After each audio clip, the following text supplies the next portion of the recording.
Mbote Bandeko, la FIFA vient de publier son nouveau classement mondial pour septembre 2025. Et croyez-moi, nos léopards ne sont pas restés silencieux.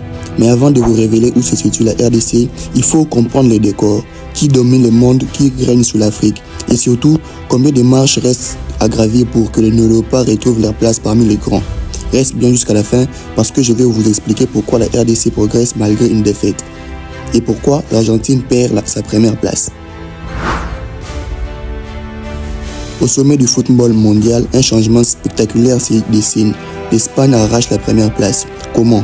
Grâce à des victoires solides contre des équipes bien classées. Ses points Elo ont explosé. Pendant ce temps, l'Argentine, champion du monde, recule d'un pas. Ses derniers matchs, moins performants face à des adversaires moins cotés, lui coûtent cher.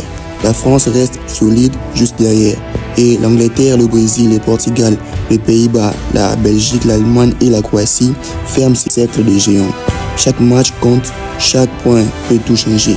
Cette bataille d'empire est loin d'être terminée. Et au cœur de ces mondes en mouvement, l'Afrique se prépare pour sa propre bataille. 10 nations se disputent le sommet du continent. Et derrière ces murs d'élite, une équipe frappe déjà à la porte. Une équipe qui rêve, la RDC. Le Maroc garde sa couronne, solide après son épopée en Coupe du Monde. Le Sénégal rugit juste derrière, fidèle à sa régularité.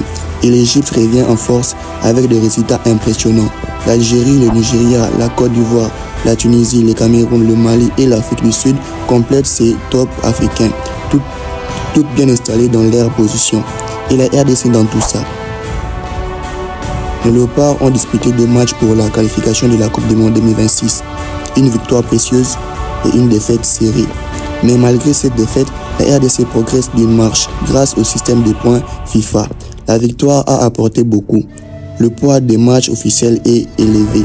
Et les résultats des autres équipes ont permis à nos léopards de gagner du terrain. Aujourd'hui, la RDC est 60e au classement mondial et 11e en Afrique. Un petit pas sur les paniers, mais un pas énorme sur le terrain.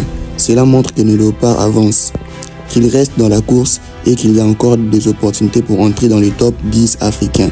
Chaque point compte désormais et la route vers le top 10 africain est juste devant nous. Bandeko, la route est encore longue mais elle est devant nous. Les léopards avancent avec courage et détermination. Alors dites-moi, pensez-vous que la RDC peut entrer dans les top 50 mondiales ou même dans les top 10 africains avant la Coupe du Monde 2026? Écrivez votre réponse en commentaire. Abonnez-vous pour suivre chaque étape de cette aventure et mettez un gros like si vous êtes fiers de la RDC.